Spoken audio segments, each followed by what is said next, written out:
أشهد أن لا إله إلا الله وحده لا شريك له وأشهد أن محمدا عبده ورسوله أما بعد فأعوذ بالله من الشيطان الرجيم بسم الله الرحمن الرحيم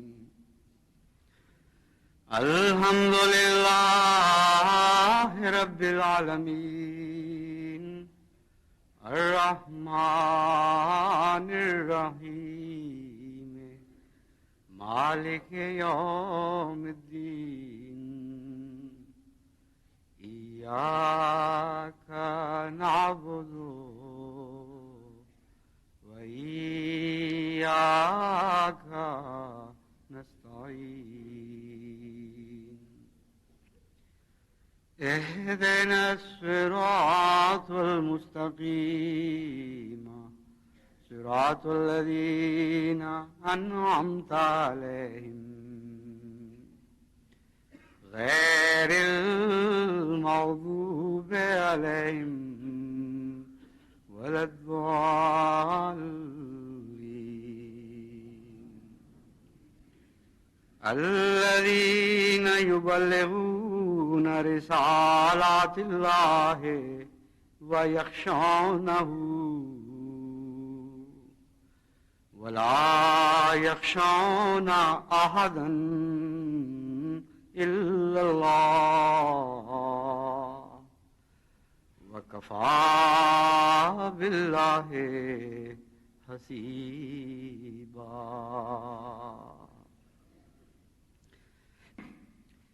قرآن کریم میں خشیت کے مضمون کو بڑی کثرت کے ساتھ بیان فرمایا گیا ہے اور اس کے منفی پہلو پر بھی روشنی ڈالی گئی ہے اور اس کے مثبت پہلوؤں پر بھی روشنی ڈالی گئی ہے. تمام آیات پر جن میں خشیت کا ذکر ہے ایک نظر ڈال کر غور کیا جائے، اس کا خلاصہ نکالا جائے تو وہ یہ بنتا ہے کہ خشیت دو قسم کی ہے، ایک انسانوں کی اور ایک اللہ کی، اور تمام بنی نوع انسان اس لحاظ سے دو گروہوں میں بٹ جاتے ہیں، ایک وہ جو اللہ سے ڈرنے والے ہیں اور ایک وہ جو انسانوں سے ڈرنے والے ہیں. اور پھر اللہ سے نہ ڈرنے والے کی آگے ایک قسم بیان فرمائی گئی کہ وہ انسانوں سے ڈریں یا کسی اور چیز سے، وہ غیر اللہ سے ڈرتے ہیں. یعنی اس مضمون کو اور وسعت دے دی گئی کہ خدا کے سوا ڈرنے والے کچھ انسانوں سے ڈرنے والے ہیں، کچھ غیر انسانوں سے، بعض قدروں سے، بعض فرضی ہلاکتوں سے، کوئی جن سے ڈر رہا ہے، کوئی بھوت سے ڈر رہا ہے، کوئی جھوٹے خداؤں سے ڈر رہا ہے. تو غیر اللہ سے ڈرنے والے بہت ہی ایک وسیع گروہ سے تعلق رکھتے ہیں، اور اللہ تعالیٰ فرماتا ہے کہ صرف وہی لوگ ہیں ہدایت پانے والے، وہی لوگ ہیں جو کامیاب ہوتے ہیں جو خدا سے ڈرتے ہیں اور غیر اللہ سے نہیں ڈرتے. دوسرا، قرآن کریم نے ہدایت کو پابند فرما دیا اللہ کے خوف کے ساتھ، اور فرمایا کہ نصیحت کے ذریعے تم غیر اللہ سے ڈرنے والوں کو جب اپنی طرف مائل کرو گے تو جب تک غیر اللہ کا خوف ان کے دلوں پر غالب ہے وہ کبھی ہدایت نہیں پا سکتے. اس لیے تبلیغ کا ایک نہایت ہی عمدہ نقطہ بیان فرما دیا اور تبلیغ کے لیے راہ کو آسان کرنے کا ایک طریق سکھا دیا. صرف وہی نصیحت پکڑتا ہے جو خدا سے ڈرتا ہے، اور اس کے سوا دوسرا نصیحت نہیں پکڑتا. اس مضمون کو قرآن کریم نے بارہا مختلف طریق پر بیان فرمایا.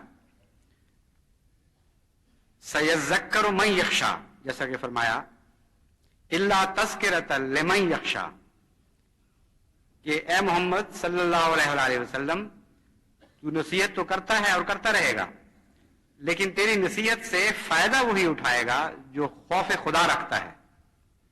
الا تذکرۃ لمن یخشی، قرآن کریم صرف اسی کے لیے کارآمد نصیحت ہے جو خدا کا خوف رکھتا ہے۔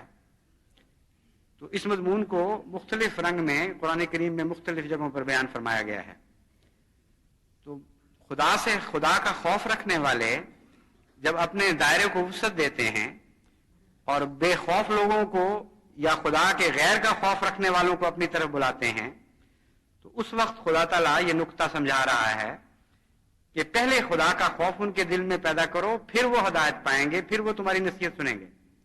جب تک لوگوں کا خوف غالب ہے وہ ہدایت پا ہی نہیں سکتے۔ چنانچہ دنیا میں آپ جائزہ لے کر دیکھیں، ہدایت سے پیچھے رہنے کی سب سے بڑی وجہ لوگوں کا خوف ہے۔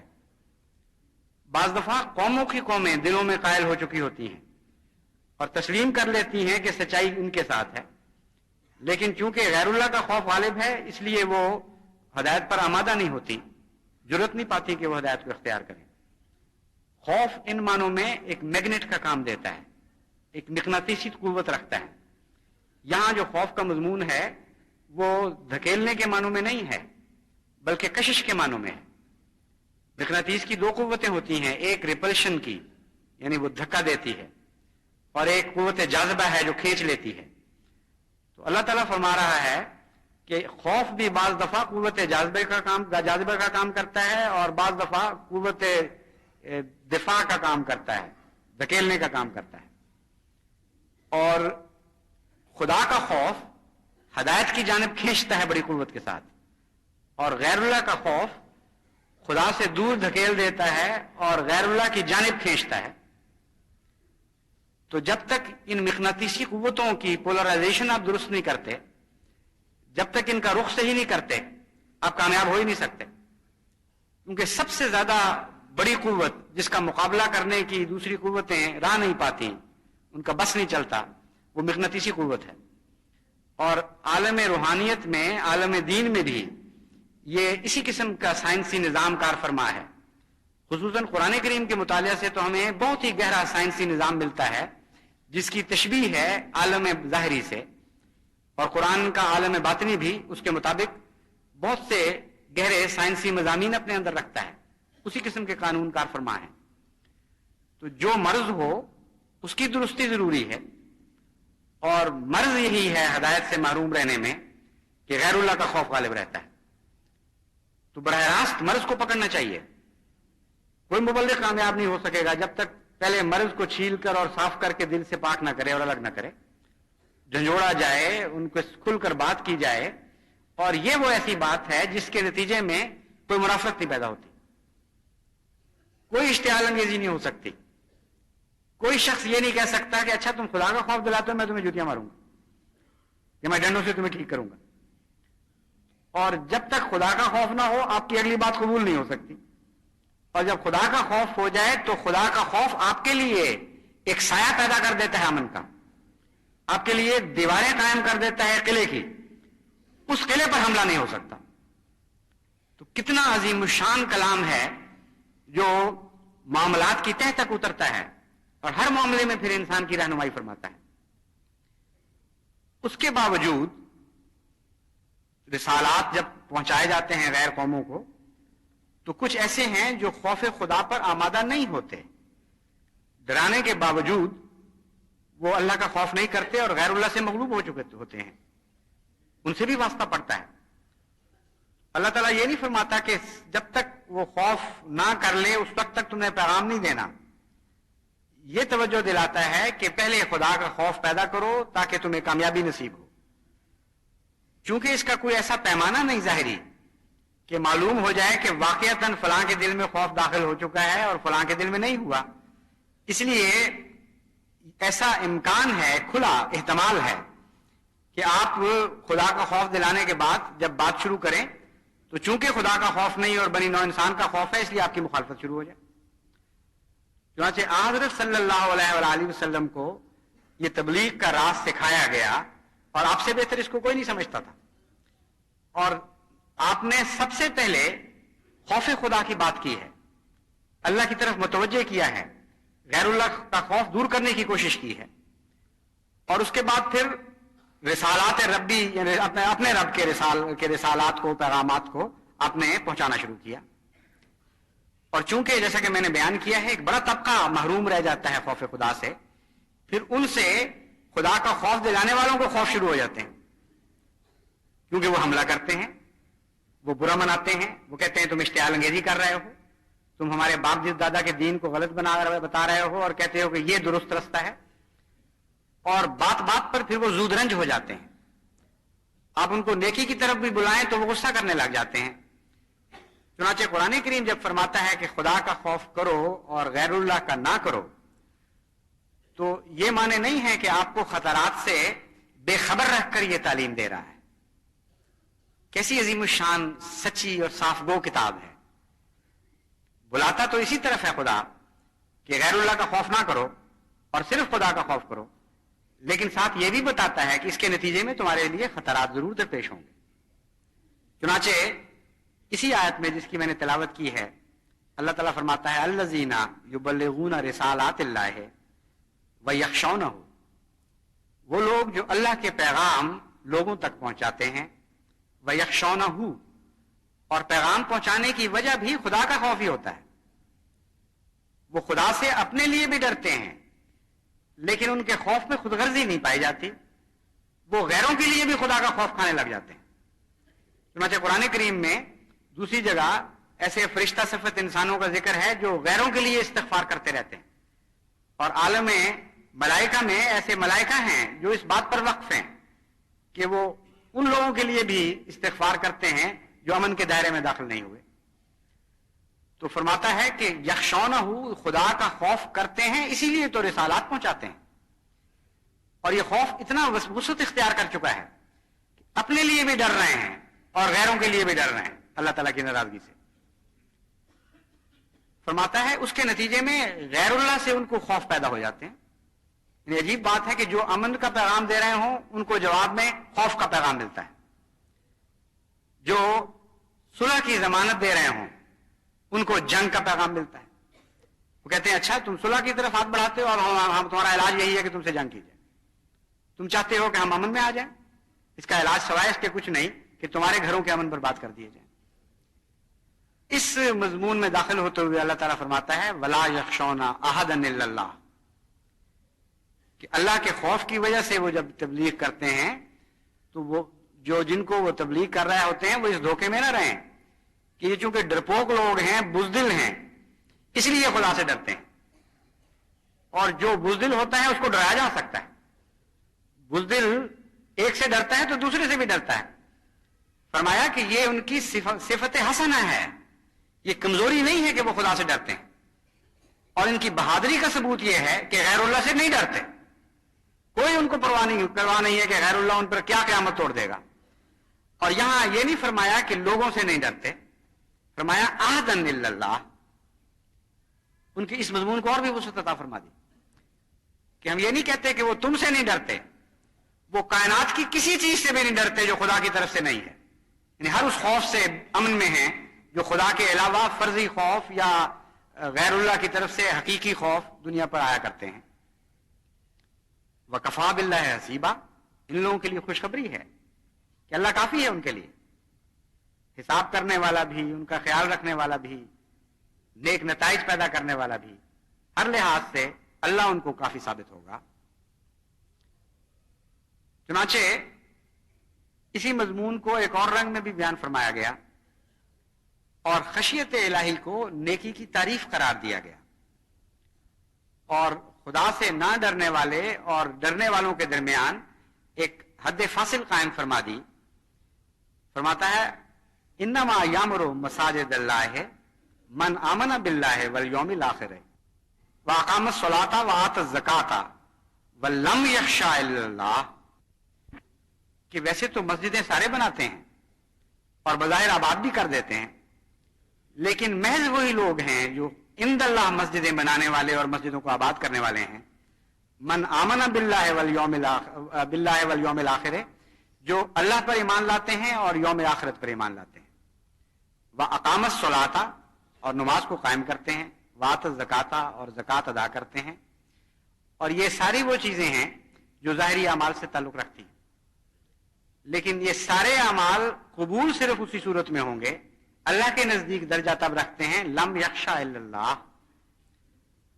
وہ شخص جو یہ سارے اعمال کا ادا کر رہا ہے، بظاہر مساجد بھی آباد کر رہا ہے، نمازوں کی بھی تلقین کر رہا ہے، اور زکوٰۃ بھی وصول کر رہا ہے یا لوگوں کو دینے کے لیے تلقین کرتا چلا جا رہا ہے، نمازیں پڑھتا ہے اور پڑھنے کی تعلیم دیتا ہے. یہ ساری وہ چیزیں ہیں جو بظاہر بہت بڑی نیکیاں ہیں، لیکن اگر اس صفت سے آ رہی ہے کہ لم یخشا الا اللہ، خدا کے سوا کسی اور سے نہیں ڈرتا، تو اللہ تعالیٰ کے نزدیک یہ سارے اعمال باطل ہو جاتے ہیں. صرف وہی لوگ ہیں جو خدا کے نزدیک اس بات کا امکان رکھتے ہیں کہ وہ ہدایت پا جائیں گے اور کامیاب ہو جائیں گے، وہ وہی ہیں جو ان ساری باتوں کے ساتھ اللہ کا خوف رکھتے ہیں اور غیر اللہ کا نہیں رکھتے. اگر آپ غور کریں اس مضمون پر زیادہ تفصیل سے تو آپ کو معلوم ہوگا کہ دنیا کی اکثر خرابیاں، بلکہ اگر یہ بھی کہا جائے کہ تمام خرابیاں، خواہ وہ کسی جگہ کسی شکل میں سر نکال رہی ہیں، کیوں پیدا ہوتی ہیں، تو ایک جواب اس کا یہ ہے کہ اللہ کا خوف نہیں اور غیر اللہ کا ہے.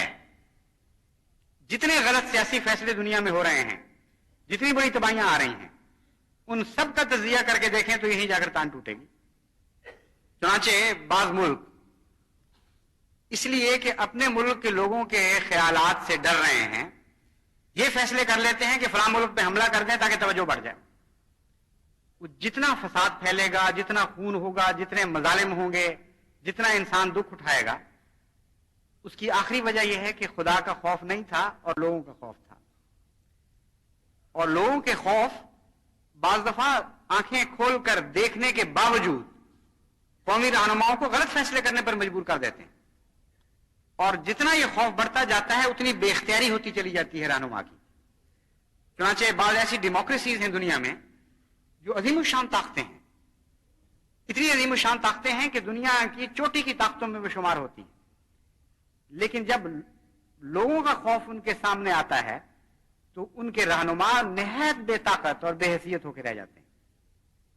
شکوے بھی کرتے ہیں، دیکھتے ہیں کہ ہم یہ غلط کام کرنے پر مجبور کیے گئے ہیں لیکن کچھ نہیں کر سکتے.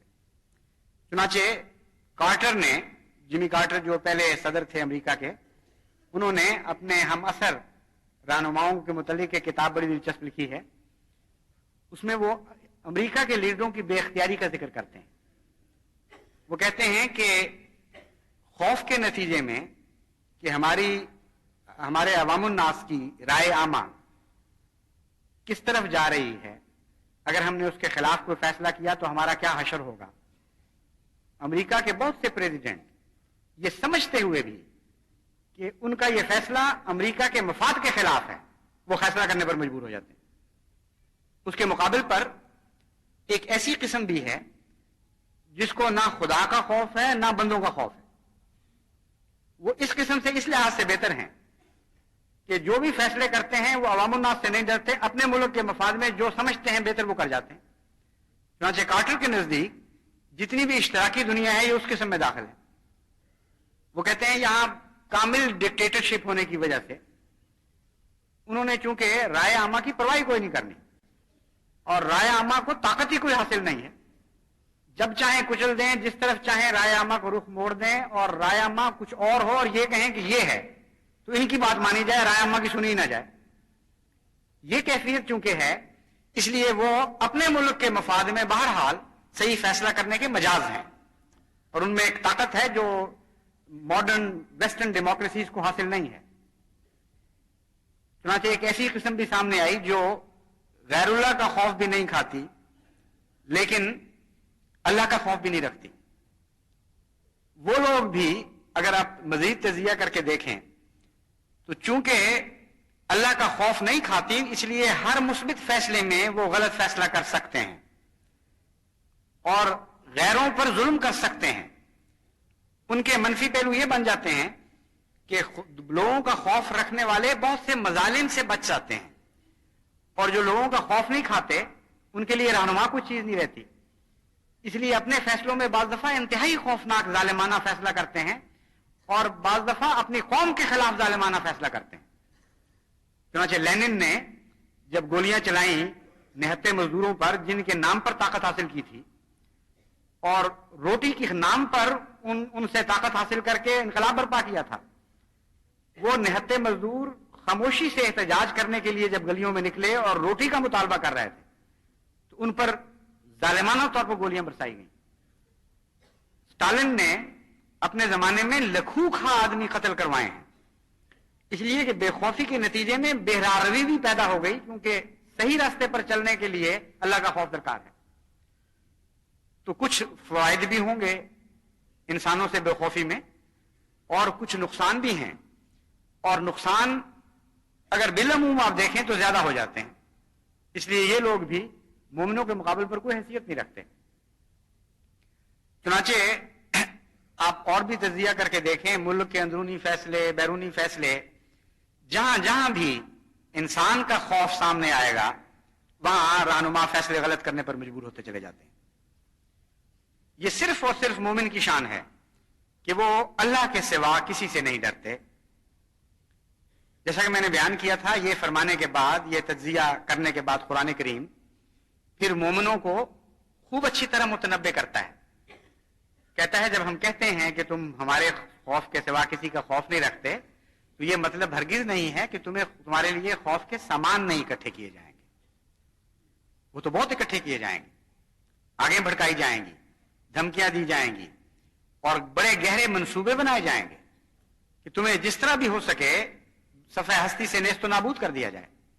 اور ہم تمہیں ایسی باتوں کو بھی اطلاع دیتے ہیں جن کا تمہیں علم نہیں ہے، ایسے خوفوں سے بھی متنبع کرتے ہیں جن پر تمہاری نظر نہیں ہے. چنانچہ اس مضمون کو بیان کرتے ہوئے اللہ تعالیٰ فرماتا ہے وَدُّوا مَا عَنِتُّمْ قَدْ بَدَتِ الْبَغْضَاءُ مِنْ أَفْوَاهِهِمْ وَمَا تُخْفِي صُدُورُهُمْ أَكْبَرُ قَدْ بَيَّنَّا لَكُمُ الْآيَاتِ إِن كُنتُمْ تَعْقِلُونَ. کہ دیکھو وہ تمہارا بھلا نہیں چاہتے، یہ ہم تمہیں ابھی بتا دیتے ہیں. یہ خیال کر لینا کہ تمہاری خیر سگالی ان کے لیے ان کے دل میں ہوگی، ہرگز نہیں.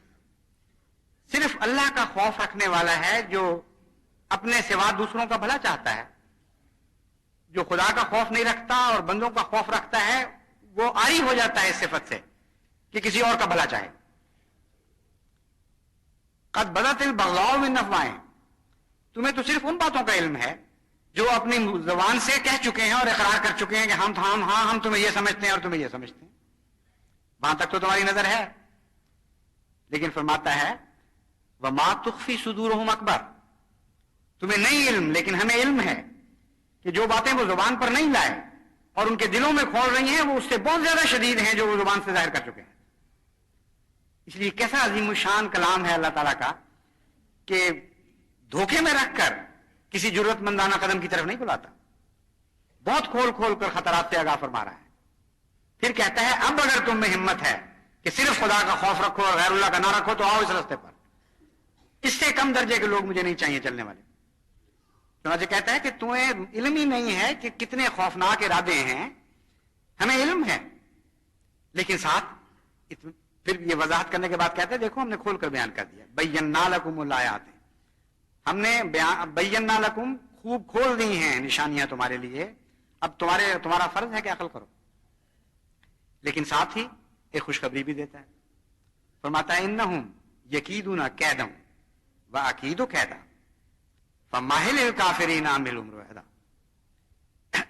جب تم نے میرا خوف اختیار کر لیا اور میں تمہیں بتا چکا ہوں کہ تمہیں یہ بھی پتہ نہیں کہ کس طرف سے حملہ ہوگا اور کس شکل میں ہوگا، کیونکہ یہ سارے ارادے تم سے مخفی ہیں، لیکن ہم مجھ سے مخفی نہیں ہیں. اور چونکہ تم نے میرا خوف کیا ہے اس لیے میں تمہارا ضامن ہو چکا ہوں. اب میں تمہاری خاطر تدبیریں کروں گا، کیونکہ تمہیں تدبیر کا اختیار ہی کوئی نہیں. جب پتہ ہی نہیں کہ دشمن کی تدبیر کیا ہے تو تم مقابل کی تدبیر کیا کر سکتے ہو. فرمایا انہم یکیدون کیدن، ہم تمہیں بتاتے ہیں کہ خوب تدبیریں کر رہے ہیں وہ تمہارے خلاف، لیکن میں بھی تو غافل نہیں بیٹھا ہوا. واقعید و قیدا، اور میں بھی ایک تدبیر کر رہا ہوں. فماہل الکافرین امہلہم رویدا، ان کو رہنے دو اس حال میں، پھر دیکھنا کہ خدا کی تدبیر غالب آتی ہے یا ان کی تدبیر غالب آتی ہے. یہ فرمانے کے بعد کہ ما انتم بدو ما انتم، وہ تمہارا برا چاہتے ہیں. یہ بھی ہمیں الگ جگہ تسلی دے دی کہ تم نے ان کے لیے تدبیر ان کے خلاف نہیں کرنی، نہ تم کر سکتے ہو. اس کے بعد ایک عجیب نصیحت فرمائی ہے یا توقع رکھی ہے مومن سے. فرماتا ہے کہ ان دشمنیوں کے باوجود یہ ساری باتیں ہم تم پر کھول رہے ہیں، جس طرح ہم ان کے دلوں کا حال جانتے ہیں اس طرح تمہارے دلوں کا حال بھی جانتے ہیں کہ تم تو عجیب مخلوق ہو. محمد مصطفیٰ صلی اللہ علیہ وآلہ وسلم نے عام انسانوں سے ایک الگ تخلیق کر دی ہے. یہ خلق آخر بن چکے ہو تم. تمہاری یہ کیفیت ہے، ہم گواہی دے رہے ہیں کہ تم ان سے پھر بھی محبت کر رہے ہو، جانتے ہوئے کہ وہ تم سے محبت نہیں کرتے. بعض لوگ سمجھتے ہیں کہ یہ نعوذ باللہ من ذالک گویا خدا تعالیٰ نے منع کیا ہے کہ محبت نہیں کرنی چاہیے ان سے، تم تو محبت کرتے ہو حالانکہ وہ محبت نہیں کرتے. ہرگز یہ مضمون نہیں، کیونکہ ساتھ ہی فرمایا وَتُؤْمِنُونَ بِالْكِتَابِ كُلِّهِ. یہ جو تمہاری کیفیت ہے یہ اس وجہ سے نہیں ہے کہ خدا تعالیٰ کے احکام کے بعض حصوں پر تمہاری نظر ہے اور بعض پر نہیں ہے. یہ کیفیت پیدا ہی ان کے دلوں میں ہوتی ہے جو کلیتاً کتاب پر ایمان لاتے ہیں.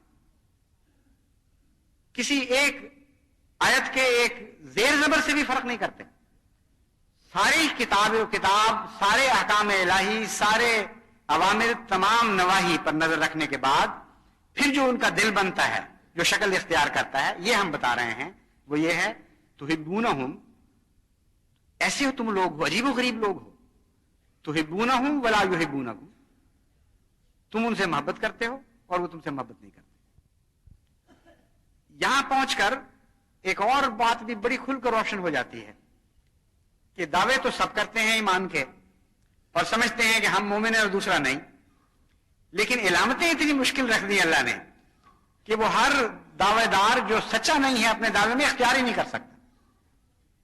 مومن کی یہ علامت بتائی جو سچا ہے کہ وہ غیر سے نفرت نہیں کرتا، اور باوجود اس کے نفرت نہیں کرتا کہ شدید گالیاں دیتا ہے غیر ان کو، ان کے خلاف اپنے بد ارادوں کو کھلم کھلا ظاہر کرنے لگ جاتا ہے، اور اس کے باوجود بھی ان سے نفرت نہیں کرتا کہ اللہ تعالیٰ ان کو مطلع کر رہا ہوتا ہے کہ ان کے دلوں میں اس سے بھی زیادہ بد ارادے ہیں.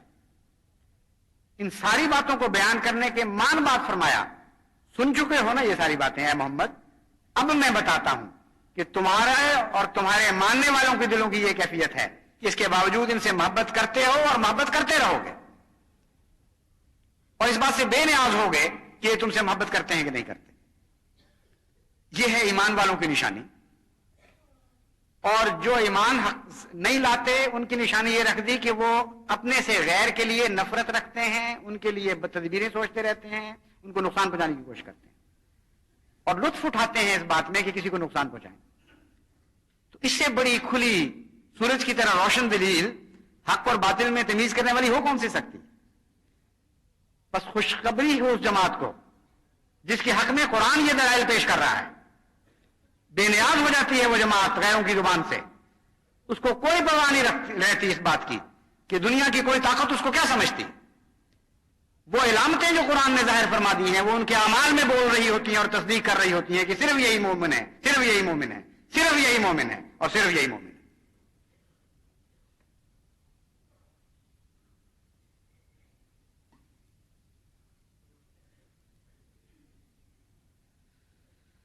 الحمدللہ نحمدہ ونستعینہ ونستغفرہ ونؤمن بہ